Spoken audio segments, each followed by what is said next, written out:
Ajarlah, memang basic kosong ni kata orang. InsyaAllah langsung saya pun sebenarnya taklah pandai sangat tapi bolehlah sikit-sikit untuk saya untuk kita sama-sama ni boleh insyaAllah.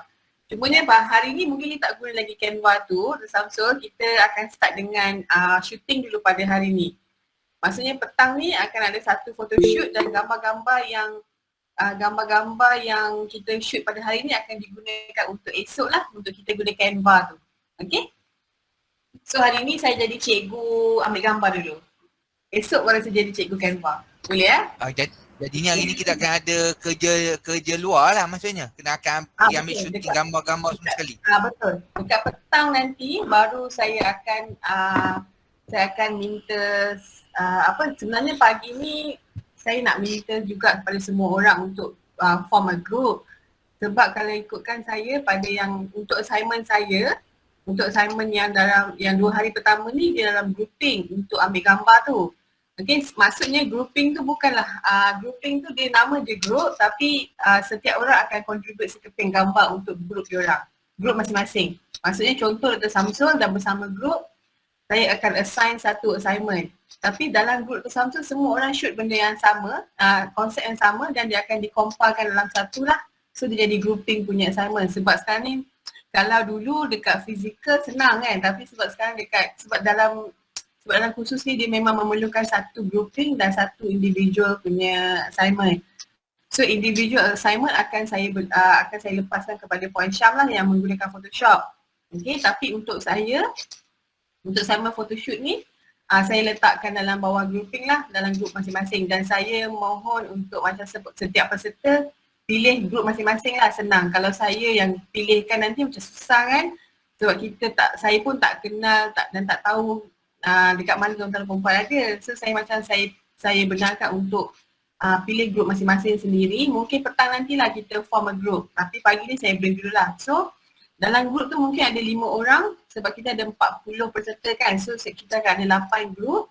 So setiap satu group tu ada 5 peserta dalam tu. Okay. So pagi ni lebih kepada teori sikit lah. So macam lebih kepada mendengar je dulu. So macam sikit boring lah kan sebab teori kan macam tak ada hands on lagi.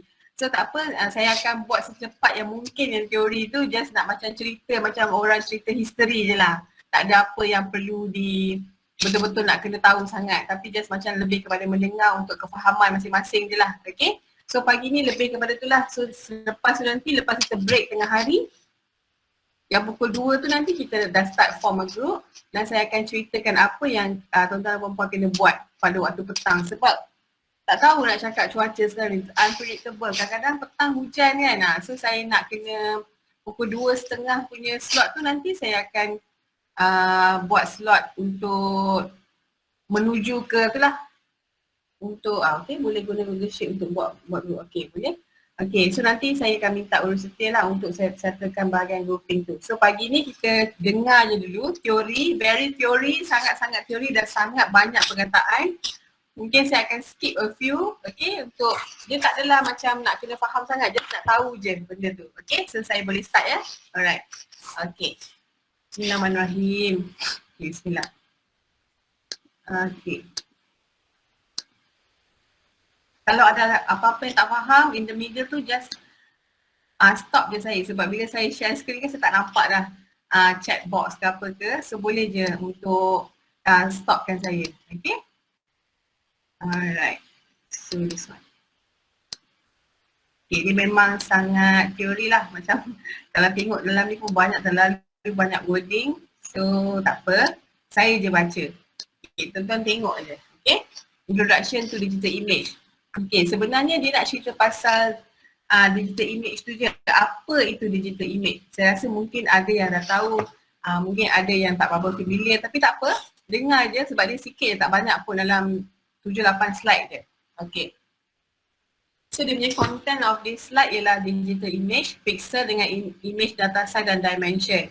So sebenarnya dia lebih kepada nak faham kenapa kita perlukan image ada size yang besar, pixel yang besar, berapa dimension. So benda tu semua kadang-kadang bila kita tengok dekat dalam requirement daripada organizer. Contohlah kalau kita nak masuk apa-apa pertandingan seperti IID ke ataupun anything lah, kadang-kadang dia ada tulis, dia stated yang dia perlukan this kind of image, so this kind of size of poster macam tu. So benda tu lah sebenarnya yang kita kena faham sikit lah, okay. So digital image ni sebenarnya ialah representation of a real image as a set of numbers that can be stored and handled by a digital computer. In order to translate the image into numbers, it is divided into small areas called pixels. So sebenarnya gambar tu, kalau kita tengok gambar yang asal tu ialah macam sekeping gambar je. Kita nampak pun dalam gambar tu ialah sebenarnya setiap ada dalam tu setiap inci tu ada pixel-pixel yang menggabungkan menjadi sebuah gambar, sekeping gambar, okay? Okay. So sekarang ni digital images have several basic characteristic. One is the type of the image, okay. So sekarang ni kalau kita nak faham, kita ada dua. Kalau kadang-kadang bila kita nak setting kita punya kerja tu, kadang dia minta kita sama ada kita nak guna RGB ataupun nak guna CMYK. Okay, normally kalau kita nak kita punya purpose of kenapa kita nak buat sekeping gambar ataupun design tu, kita kena tahu purpose dia, sama ada kita nak tahu kita nak print ataupun kita nak show on screen sahaja. So kalau kita just nak show on screen, so kita select dia punya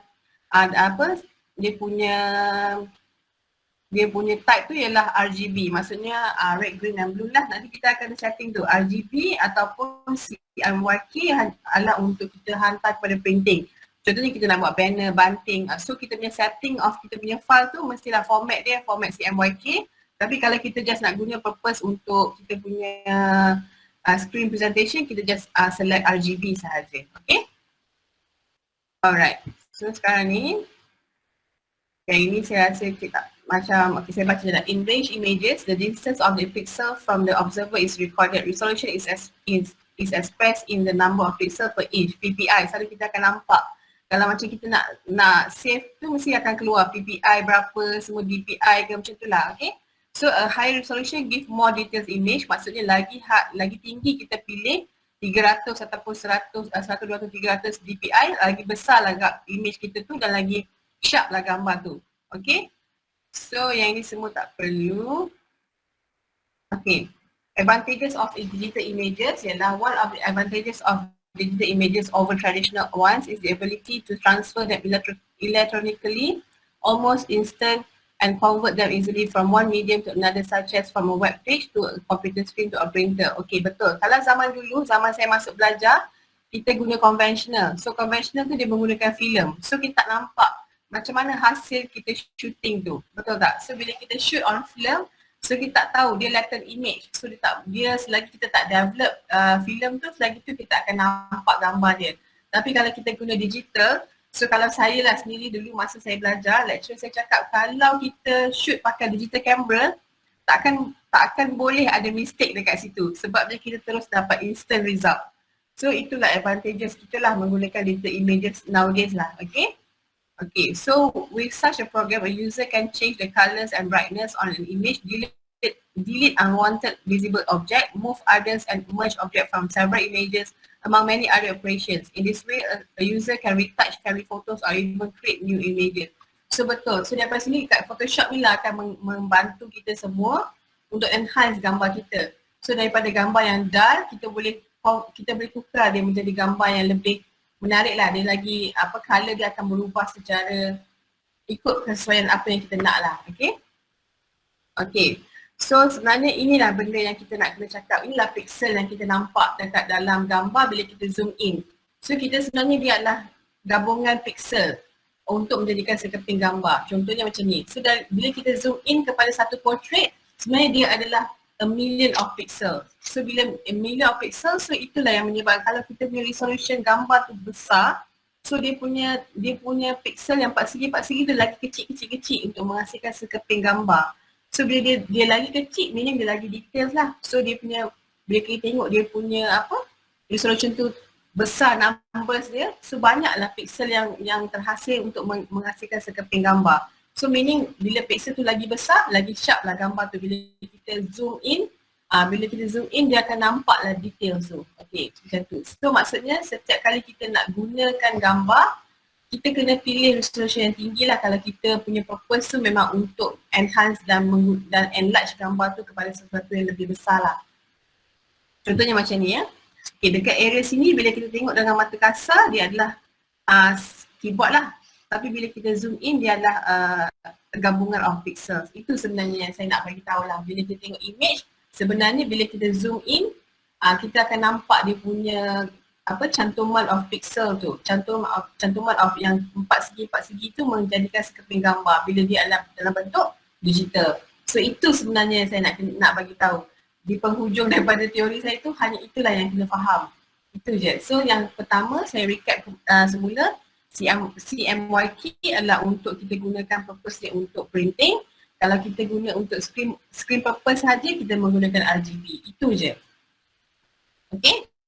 So ada soalan tak so far untuk teori yang pertama tu? Itu sangat simple. Itu je yang saya nak bagi tahu sebenarnya. Saya harap semua orang faham dan saya tak terlalu laju untuk benda ni lah. Faham tak? Ada soalan? Puan Nik nak tanya. Saya. Kalau berkenaan dengan kita nak printing kan dia punya pixel tu, dia punya pixel yang paling sesuai untuk kita nak buat nak setting lah untuk nak printing tu berapa tu. Dia punya sebenarnya yang itu soalan yang bagus je, tapi sebenarnya ada satu slot yang khas untuk ajar macam mana kita nak saving file untuk hantar kepada printing. Okey, nanti ada satu slot dekat nombor 4. Saya rasa saya akan cerita specifically untuk kita nak saving file saja. Apa jenis file yang kita sesuai untuk certain contohnya kalau kita nak saving untuk poster, nak saving untuk banner, nak saving untuk banting. So dia ada specific format yang kita akan gunakan. Yang itu nanti saya terangkan kemudian boleh je Rizwan dalam okey, boleh. Yeah. Sebab tadi dah sebut pixel kan, saya takut nanti terlepas kan. Okey, terima kasih. So sebenarnya itulah. So sebenarnya kita nak kena faham bila tuan-tuan dan perempuan dapat data ataupun dapat info daripada contohnya tuan dan perempuan adalah seorang designer lah untuk certain project. Kadang-kadang kita ni semua macam bidang terjun je. Kita bukan designer pun tapi sebab ada project, special project mungkin kita tahu sikit-sikit pasal design, kita di-assign jadi designer. Okay, so dalam satu poster kita perlukan pelbagai maklumat.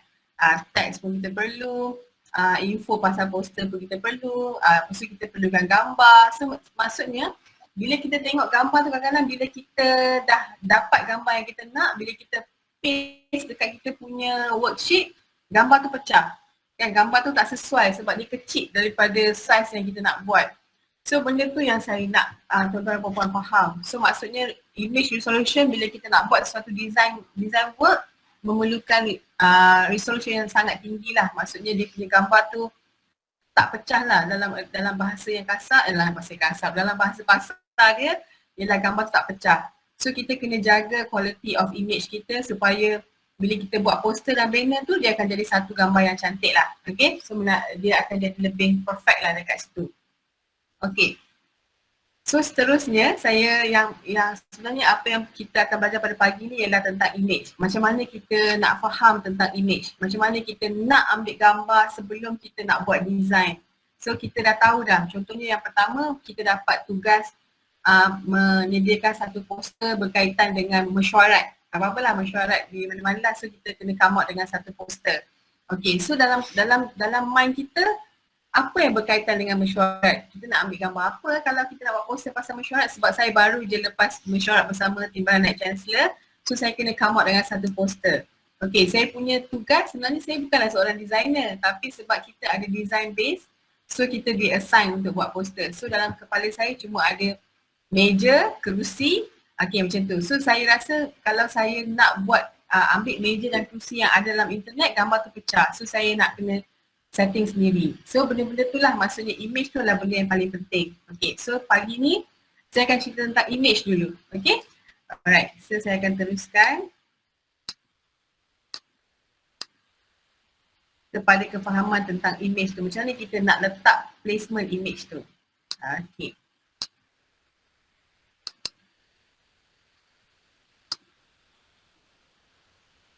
Okay, image capture. Yes. Okay, image capture. Okay, dia punya content ni dua je, image capture dan composition. Okay, so by definition, image ni adalah image maybe 2 or 3 dimensional such as a photograph or screen display, or 3 dimensional such as a statue or hologram. They may be captured by optical devices such as cameras, mirrors, lenses, telescope, microscope and etc. So normally kita akan ambil gambar pakai kameras lah. Okay, tak kisahlah kamera tu handphone ataupun DSLR.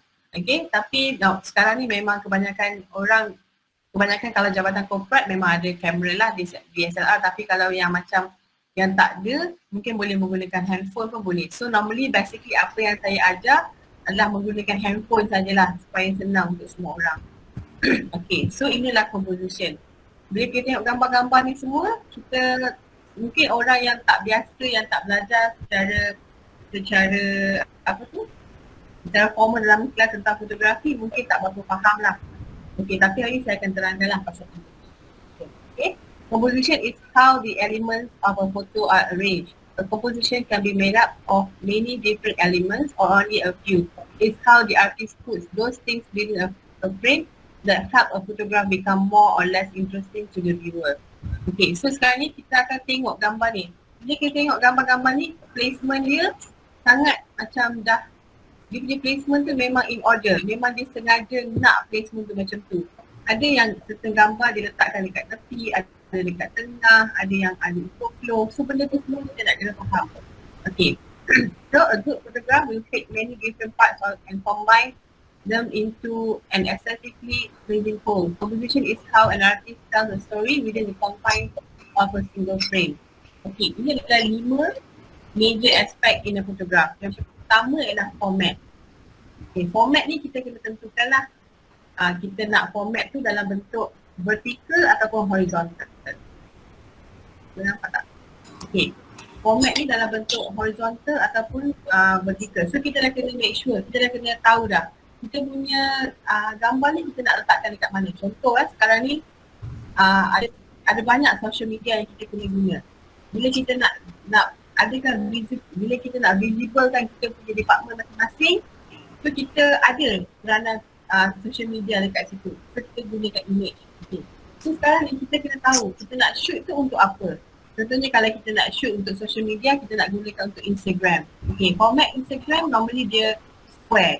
So kita tahulah kita punya direction tu, kita nak shoot dia untuk Instagram, contohlah kita guna social media pula. Okay, so kalau kita nak guna TikTok, so kita tahu TikTok dia punya format ialah vertical. So benda tu semua kita kena faham sebelum kita start shooting. So kita ni propose untuk apa? Kalau kita guna untuk poster, okay, poster kita nak guna dalam bentuk format apa? Vertical ataupun horizontal. So benda tu semua kita kena ada dulu benda tu yang first sekali dalam kepala kita kena fikir kita nak gunakan gambar ni untuk purpose dia untuk apa. Okay, kalau dia guna untuk poster yang vertical, so kita kena shoot gambar kita dalam bentuk vertical. Okay, yang kedua ialah subject matter apa yang kita nak shoot, itu pun penting. Okay, so saya walaupun saya dah berada dalam dunia fotografi dah lama, since 1996, tapi saya still perlukan reference. Okay, so every time saya nak shoot, saya akan cari reference apa yang berkaitan. Contohnya saya akan type dekat Pinterest dekat mana apa yang berkaitan dengan meeting. Contoh tadi saya bagi meeting kan. So ada a few gambar-gambar yang keluar dekat situ. So saya boleh ambil idea tu dan saya akan redo again menggunakan saya punya sendirilah viewpoint saya. Okay. And then viewpoint ni adalah whether you're looking up or down at your subject matter. Ni semua ni saya akan cerita. Okay. And then background. Okay, background ni pun penting. Kalau macam misalkan kita nak shoot gambar portrait kita punya boss ke siapa lah yang mungkin involve dalam kita punya design work. Okay, so kita nak tahu bila kita nak shoot portrait ni, kita perlukan background yang plain supaya kita senang nak buat cropping semualah. So kita semua benda tu kena berada sebelum kita start shooting. So kita dah faham semua benda apa yang kita buat dan only kita tahu apa yang kita nak shoot. Okay, foreground. Foreground ialah the portion of the frame that is closest to the camera. Maksudnya foreground adalah adalah area yang berada di hadapan kamera kita. So ada 5 So yang pertama ialah format, yang kedua subject, ketiga viewpoint, yang keempat background dan yang kelima adalah foreground. Ni saya nak bagi test sikit lah. Okay, dia kita tengok gambar ni. Okay, dekat mana subject matter dia? Okay, no. Yang first one is how about the format? Format dia apa? Portrait. Format gambar. Horizontal. Horizontal. Okay, format dia horizontal. So first thing is, kita kena faham format dia horizontal. The second one ialah subject. Subject dia yang mana satu? Subject matter dia, the main subject matter dia ialah this man lah, okay? Orang ni. Okay, yang ketiga viewpoint dia. Okay, ini viewpoint dia. Atau kita tunjuk kepada orang ni. Okay, so dia punya background. Background ni adalah berada di belakang ni lah. So kita letakkan background ni kereta buruk dia lah. Okay, and the foreground adalah apa yang berada di hadapan kamera. Okay, faham So ini adalah cara kita buat placement. 5 major aspect in a photograph. Okay. So sekarang ni, inilah basically format dia. Bila kita nak shoot something yang ada direction macam ni, so maknanya bila kita tengok ni, apa ni panggil? Apa ni? Meriam.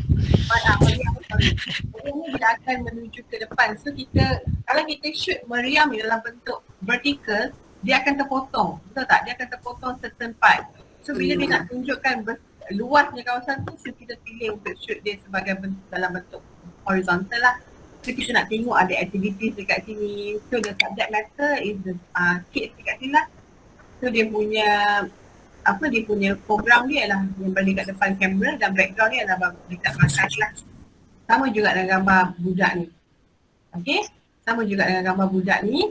So dia bila kita nak shoot dia punya expression dia sedang minum air tu, so dia perlukan dalam bentuk ni je lah. Kalau kita gunakan horizontal dia terlalu besar pula.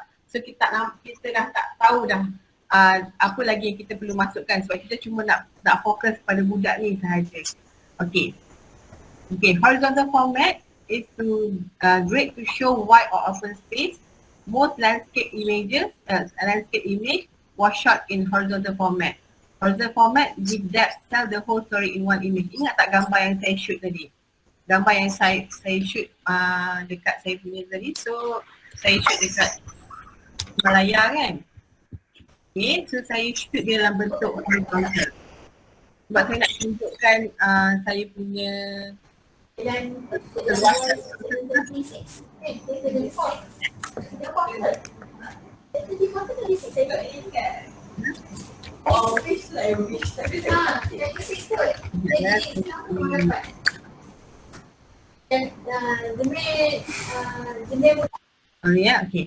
Okay, so tadi format gambar saya yang saya shoot dekat Himalaya ni ialah dalam bentuk horizontal lah sebab saya nak kena tunjukkan dia punya keluasan kawasan tu. Sebenarnya dia tak terlalu wide sangat sebab limitation of my lenses yang ada pada ketika tu dan saya shoot pun daripada tingkap flight. So dia punya apa yang ada sebab dia kan moving kan, so benda tu kita tak mampu nak shoot dalam keadaan yang stable lah. So saya just macam shoot saja macam tu. Okay, so macam ni lah saya cakap tadi, bila kita tahu apa yang kita nak, kita tahu macam ni kita nak susun gambar tu. Okay, ni dalam bentuk horizontal.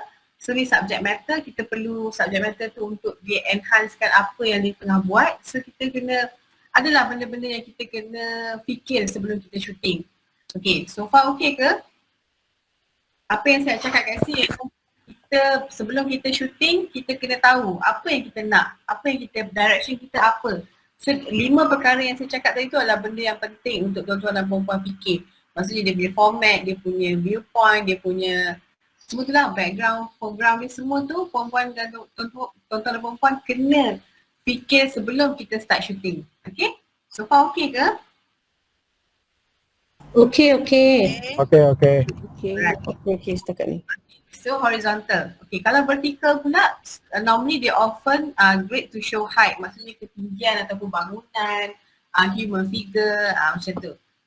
Okay, so subject matter as also known as the center of interest. Normally kita ni subject matter ni memang benda yang kita nak show lah, maksudnya benda yang kita memang purposely nak letakkan dia dekat situ. Okay. So viewpoint pula ialah proper viewpoint on camera angle is an important factor in a good composition. Photographing from different viewpoint or camera angle can be often add excitement or even bring out an unusual aspect of a subject. Okay, so dia punya viewpoint ni pun ada pelbagai. Kalau eye level, maksudnya bila kita tengok gambar tu, kedudukan mata kita straight dengan, maksudnya dia sama paras dengan mata kita. So kita panggil dia sebagai eye level. Okay, so di eye level ni ialah yang selaras dengan mata kita. Okay, yang ni pula kalau low camera angle, dia macam mata semut. Kalau dalam bahasa pasar dia, kita guna mata semut. Macam mana semut melihat keadaan tu. So kita shoot daripada bawah, angle bawah ke atas. So dipanggil low camera angle. Okay. Kalau high camera angle pula, kita panggil dia pula penglihatan daripada mata burung. So kita shoot daripada atas ke bawah. Okay, so macam tu lah dia punya beza dia. So kalau eye level, okay, macam tu saya cerita balik. Kalau eye level, dia sama laras dengan mata kita. Kalau kita tengok tu macam dalam keadaan yang normal je. Okay, tapi kalau low camera angle, senangnya ialah mata semut macam mana semut melihat keadaan di luar. So daripada bawah ke atas. Okay, dia akan memberikan something yang extraordinary lah dekat sini. So dia lain sikit dia punya angle tu akan memberi impact yang berbeza kepada gambar kita lah. Okay, dan high camera angle daripada mata burung. So kita tengok daripada atas. Jadi kita shoot daripada, macam kita shoot daripada drone tu kan. So kita nampak dia punya, bila kita tengok gambar daripada drone, kita akan rasa gambar tu macam something yang berbeza. So nampak macam lagi menarik. So dia terpulang. Ada certain gambar yang sesuai guna high camera angle. Ada gambar yang sesuai guna low camera angle dan ada juga gambar yang sebenarnya sesuai hanya dengan menggunakan eye level. Terpulang. Okay. Alright, kalau background pula should be subordinate to the main subject in both tone and interest. Blur background is effective way to separate the subject and the background. So macam ni. Okay, so background dia ialah cerita pasal kat belakang lah. So subject matter dia ada dekat sini. Dekat orang ni lah. So maybe juga foreground ni mungkin juga menceritakan sebahagian dari penceritaan gambar ni. Mungkin dia menunggu seseorang ke ataupun dia adalah related kepada dua human dalam gambar ni ke. So benda tu. So bila ada background, dia akan menceritakan tentang untuk kita tahu sebenarnya dia ni cerita pasal apa benda tu. Okay. Ini juga background. So ada certain gambar yang kita perlu enhance dia punya subject matter dan kita kena blurkan belakang dia. Boleh juga. Okay. Okay, kalau foreground, large percentage of otherwise good photograph is ruined because they include unnecessary or distracting foreground. Okay, selalunya foreground ni benda yang kita tak nak berlaku sangat lah. Sebab dia kata kat sini kadang-kadang large percentage of good photograph is ruined because they include unnecessary of distracting foreground. So benda yang kat depan tu kadang-kadang mengganggu, kadang-kadang tak perlu pun. So kita close up sikit, okay. This common fault can result from the photographer standing too far away from their subject matter. Undesirable foreground can be eliminated by moving closer to the subject. No object in the foreground should ever be so prominent that it distracts from the subject. Okay. So generally, foreground contains the leading line that is the line that leads the eye into the photograph and towards to the point of interest. All great photograph is about communicating an emotion. Foreground can play a powerful role in adding emotion that can communicate. However, used improperly, foreground can be easily end up being nothing more than distracting clutter. Okay, contohnya macam tadi ni kan. Dia kata communicating. So maksudnya kadang-kadang foreground ni dia penting. Dia nak communicate dalam gambar ni. Okay, maybe dia ada something related kepada orang yang turun daripada kereta api ni lah. So dia perlukan foreground ni. Okay, so kadang-kadang ada juga foreground yang mengganggu. Kadang-kadang dia tak perlu pun foreground tu. Dia akan menyebabkan gambar tu akan jadi lebih buruk sebab dia tak perlu pun. So dia punya tips ialah kita pergi closer to the subject matter ataupun kalau kita menggunakan kamera DSLR kita boleh zoom, kita buang foreground yang kat depan tu. Okay, contohnya macam ni lah. Okay, this one the foreground, dia nak cerita tentang subject matter dekat sini je. Dia punya background ialah dekat belakang ni. Tapi foreground dia letak gambar burung yang banyak ni. So mungkin dia punya communication dalam gambar ni dia cerita tentang relation antara 3 benda ni lah. Okay, sama juga dengan yang ni. Okay, foreground ni adalah shadow saja. Dekat belakang ni, background ni dia dah cerita tentang mungkin ini kalau kita nak cakap pagi pun boleh, orang kalut nak balik kerja pun boleh. Tapi normally orang baca surat khabar early in the morning. So benda tu semua dia ada penceritaan yang dalam gambar tu sendirilah yang kita kena faham. Okay?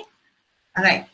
Okay, thank you. Yang ini adalah nombor 2 punya lah apa yang saya terangkan tadi. Okay, so far boleh faham tentang image tu. Macam mana nak buat image tu. Sebab petang nanti kita akan mula shooting dah. So yang pagi ni saya akan cerita macam mana kita nak menuju ke shooting tu dulu. Okay, so far macam mana? Assalamualaikum puan. Saya Mazudi. Saya nak tanya yang subjek tu dia mesti dekat center ke puan? Tak subjek kita. Subjek memang tak semestinya dekat center. Dia ada macam-macam jenis. Yang itu pun nanti saya ada buat satu slot yang khas macam mana kita nak buat placement of subject matter. Okay, so yang first ni saya cuma nak terangkan 5 elemen yang paling penting sebelum kita start shooting, iaitu format, subject, viewpoint, background dengan foreground. So benda tu dulu yang kita kena ada dalam kita punya mind sebelum kita start shooting. So kita benda tu dulu. So placement of subject matter tu nanti ada dekat saya punya note saya nombor 3 yang selepas ni, yang pukul 10.30 ni kita akan break. Okay, so yang selepas pukul 10.30 tu nanti saya akan cerita tentang kita punya macam mana kita nak buat placement of the subject matter. Okay, and then petang nanti baru kita akan combine form into group dan kita akan start shooting pada waktu yang slot yang terakhir nanti. Okay. Okay, Encik Mazli, saya akan terangkan yang selepas pukul 10.30 punya break ya. Ya, baik kan. Terima kasih. Sama. Yang lain ada masalah tak? Ada apa-apa yang nak tanya ataupun rasa macam tak faham ke? Ataupun sebenarnya saya sangat nervous sampai saya deliver saya punya sharing session ni jadi macam sangat tak okey ke? Sikit lah ada rasa macam tak berapa selesa sikit pagi ni. Macam cakap pun sesasul sana sini dah, tapi insyaAllah saya try my best untuk support orang dalam peserta kali ni. Mungkin sebab tak tahu kenapa saya jadi macam mungkin mind anak kena COVID lagi kan. So macam-macam benda berfikir. Okay, apa Puan Hidayah? Minta maaf Puan Nik, saya mencelah. Saya nak tanya berkenaan dengan subjek matter juga. Boleh. Macam gambar yang Puan Nik ada share tadi, ada seorang budak minum air daripada bambu tu kan? Okay, sekejap saya share balik. Boleh, Yang boleh. awal-awal slide tadi tu. Boleh. Sekejap. Okay. Semua gambar-gambar ni memang Puan Nik ambil sendiri. Yang ni tak, yang dalam notes ni tidak. Yang ni ke? Okay, yang pasal subject matter ni, subject matter ni dia memang kena human saja ke? Oh, tak semestinya. Ada berapa, ada limit tak untuk kita letakkan berapa subject matter dalam satu picture? Satu. Okay, satu lagi saya nak tanya pasal budak ni. Kan budak ni adalah subject matter dalam picture ni lah kan. Dia tengah minum air daripada bambu. So apa fungsi bambu ni? Adakah memang kita kena tunjuk bambu ni? Adakah bambu ni juga kita boleh katakan dia sebagai subject matter? Okey. Bagus soalan Puan Hidayah. Okey, sebenarnya gambar-gambar yang saya tunjuk pada notes ni adalah bukan gambar saya lah, saya ambil daripada internet. Daripada seorang fotografer yang agak terkenal lah. Dia memang pakar dalam shooting human interest. So kebanyakan gambar yang dia shoot memang menggunakan human as a subject matter. Okay, subject matter ni pun tak semestinya human. Kadang-kadang macam dalam fotografi itself, dia ada banyak genre juga. Okay, genre yang pertama ialah commercial. Okay, commercial ni normally dia akan shoot produk. Okay, so produk tu tak kira lah apa pun. Produk maksudnya commercial ni lebih kepada kita bekerja dengan klien lah. Misal kata klien minta kita untuk shoot lampu. So kita kena shoot lampu lah. Tapi normally commercial dia lebih clean. Dia akan shoot dalam studio macam gambar yang saya tunjuk yang gambar Puan Syam tadi tu. Okay, Puan tengok sekejap ya. Okay, gambar Puan Syam ni dia memang dia memang lebih kepada komersial. Contohnya macam ni, subject matter dia lebih kepada produk. Macam ni kan. So dia produk lah. Dia tak semestinya human, ada juga food, ada macam tu. So produk. Ini lebih kepada komersial. So kita depends kepada apa yang kita nak buat puan.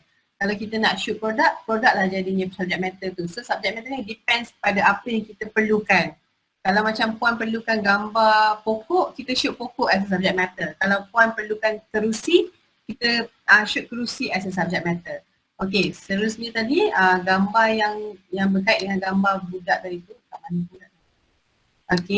Okay, so sekarang ni budak perempuan ni adalah subject matter dalam gambar kita. Kita nak tunjukkan expression budak perempuan ni tengah minum air daripada bambu ni. Mungkin dia punya uniknya gambar ni ialah mungkin dekat tempat kita tak ada tak ada pengaliran air yang seperti ni. Kita menggunakan air bersih yang menggunakan pipe. Mungkin di tempat di mana beradanya budak ni, dia tak ada bekalan air bersih yang seperti kita.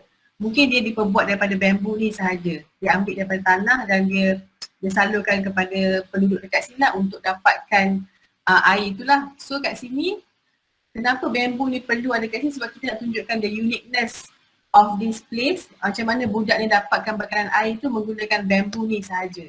Okay, itu sebab dia.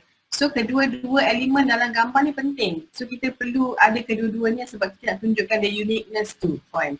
Okay, so mungkin tempat ni saya tak tahu dekat mana, saya pun tak sure, mungkin di satu tempat yang memang susah agaknya tempat dia, so dia memang tidak ada bekalan air bersih yang lebih proper lah. So dia gunakan bambu tu sebagai salah satu cara untuk mendapatkan bekalan air daripada bawah tanah. Adakah bambu tu dia pun subjek juga? Ya betul, sebenarnya dia ada combination. Tadi kan masa saya cerita pasal foreground, bila cerita pasal foreground tadi, ada cerita pasal foreground ni kepentingan ni mungkin juga kalau foreground tu tak penting, dia akan distract ataupun ruin the focus of the photograph. Tapi kalau dia adalah satu benda yang macam penting, dia akan menyebabkan photograph tu dia communicating. Okay. Kalau dia macam ni foreground can play a powerful role in adding emotion that can communicate. Maksudnya gambar bambu tu penting sebab dia adalah a part of the foreground yang menceritakan the story about budak perempuan tu. Okay, faham tak puan? Faham tak? Sebenarnya Faham. Terima kasih. Okay, Terima kasih Puan Nik. kadang-kadang foreground tu penting untuk kita communicate dalam gambar tu kan, sebab gambar ni dia kadang-kadang boleh bercerita sendiri. Kita tak perlu pun macam untuk tell the whole story dekat audience yang melihat gambar kita. Tak perlu pun, tapi dia boleh communicate by themselves. So maksudnya dia menggunakan foreground atau background tu, okay. Kadang-kadang foreground tu tak penting sebab foreground tu akan mencacatkan gambar. Bila kita shoot kadang-kadang, kalau tuan-tuan perempuan perasan, bila kita shooting kadang-kadang gambar tu yang foreground tu lebih banyak. Tapi sebenarnya foreground tu tak penting pun. Contohnya macam kita shoot gambar event, contohnya gambar event, kita shoot dekat depan tu, sebenarnya event tu adalah berlaku serahan sijil, contohlah serahan sijil antara bos kita kepada penerima sijil. Tapi kita shoot subjek matter tu kecil je kat tengah-tengah. Yang depan tu adalah jalan, yang belakang background tu adalah backdrop. So sebenarnya foreground tu dah ruin the photograph. So benda-benda macam tu kita kena ada something dalam back in mind kita, macam mana kita nak compose gambar tu. Macam tu. Okay, faham tak? Ada soalan lain?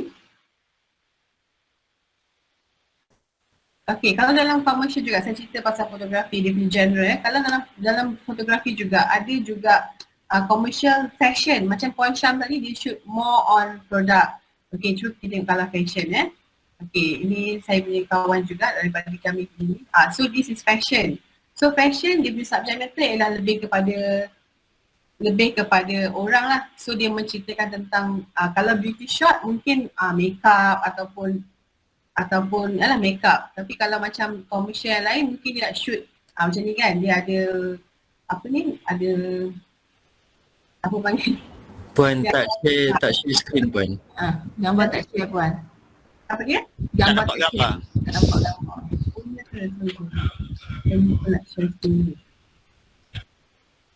Okay.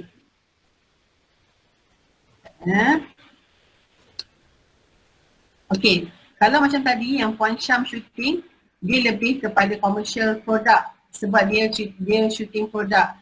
Tapi Encik Muhammad Fadil ni, dia shoot fashion. So fashion ni adalah salah satu genre dalam fotografi juga yang nak bring up dia punya fashion lah. Maksudnya kalau yang ni mungkin makeup ataupun tudung, nak jual tudung macam tu kan. So macam ni. So dia lebih kepada commercial dalam bentuk fashion. So ada banyak jenis. Ada juga lagi satu dalam fotografi selain daripada tu ialah macam yang ni ya. Miss Andrealis ni dia adalah fine artist. So bila apa yang dia shooting tu lebih kepada sendiri punya expression. Okay, so dia benda ni dia je yang tahu. Artis tu saja yang faham apa yang dia shoot sebab dia lebih kepada commercial. Dia lebih kepada artis punya expression. Okay, so dia ada banyak jenis lah dalam fotografi. Bila subject matter tu dia depends on apa yang kita nak shoot lah. Macam saya cakap kat tuan-tuan dan puan-puan tadi. So kita ada sendiri punya aim, apa yang kita nak shoot dan apa yang kita nak jadikan dia sebagai subject matter. Okay, so normally kalau macam kita dalam membuat kerja-kerja design ni, kebanyakan kita guna produk kan. Maksudnya kalau kita nak shooting tu mungkin kita nak guna meja, kerusi ataupun kadang-kadang kita nak letakkan gambar orang, gambar bos kita. So benda tu semua kita kena ada kefahaman tu lah. Kalau kita shoot portrait normally dia lebih clean background dia. Memang kita purposely nak dapatkan dia punya muka sahaja kan. Macam tu. Okay. So ada apa soalan lain yang tak faham?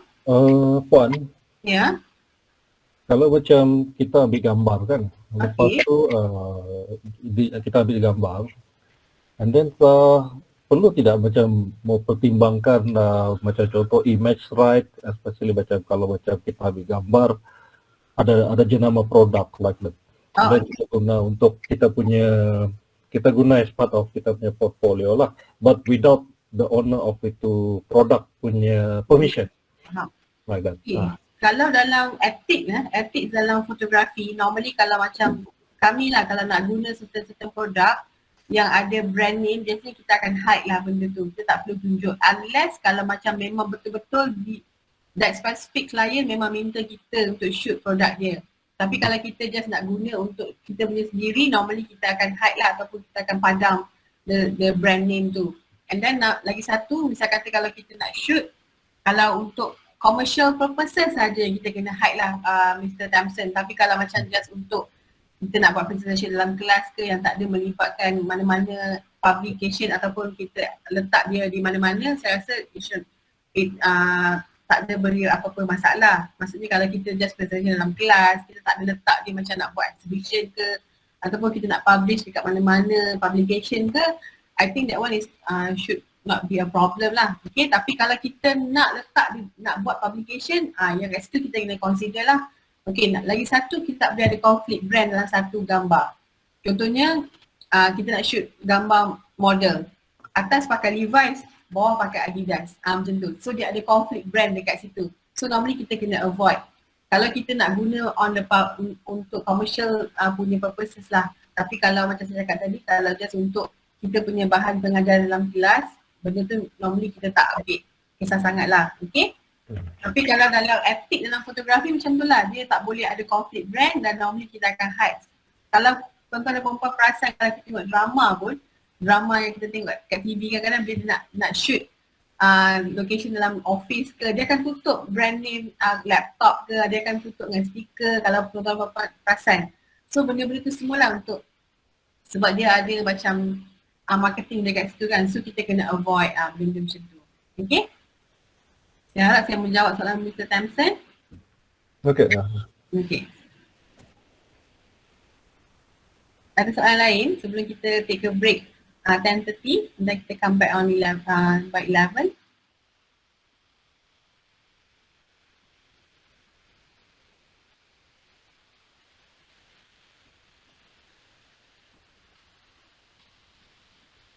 Tak ada ya, so far.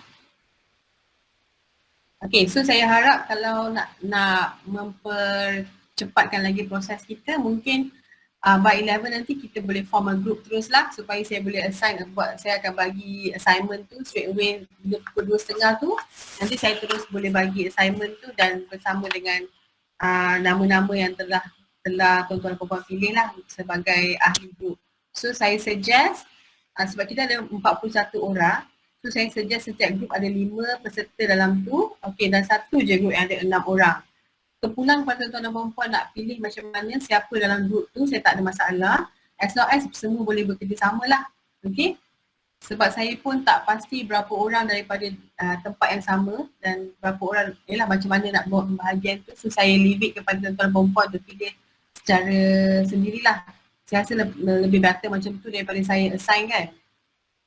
Okey kan kalau assign sendiri? Susah juga sebab kita tak kenal kan. Kita macam setiap polis, setiap jawatan ada seorang dua orang ni. Kalau macam tu saya letakkan nama, boleh? Boleh je. Boleh ya. So kita ada 8 group. Okey, ada 8 group sebab dia punya grouping punya assignment ni sebenarnya dia tak adalah nak perlu berjumpa. Dia just macam compile saja gambar. Tapi dia menggunakan satu topik yang sama lah, konsep yang sama. Nanti saya terangkan secara detail lah selepas ni. Tapi nama tu saya assignkan ya. So ada 8 group. Setiap satu ada 5 orang dan satu group dia akan dapat 6 orang. Okey. Macam tu ya. Puan Nik. Ini saya Puan Wani. Kami dah ada grup 3 orang yang duduk berdekatan kat Puan Limas ni Okey, boleh nanti Puan Wani bagi kat saya nama tu. Okey, nanti saya paste kat sini ya. Boleh. Okey. So kita break, kita datang balik pukul 11 dengan menggunakan link yang sama. Okey, Universiti akan buka link baru yang untuk pukul 2 pula. Okey, so yang pukul 2 nanti akan guna link lain lah. Cuma yang pukul 11 kita masih guna link yang sama. Okey, so nanti Puan Mahani bagi saya nama ataupun mana-mana yang ada kawan yang berdekatan yang rasa nak jadikan satu group yang sama, bagi tahu kat saya lah. Okey, so nanti saya akan formkan group tu. Alright, thank you. Kita jumpa pukul 11. Okay, welcome. Alright. Okay, thank you. Okay. Okay, thank you. Terima kasih.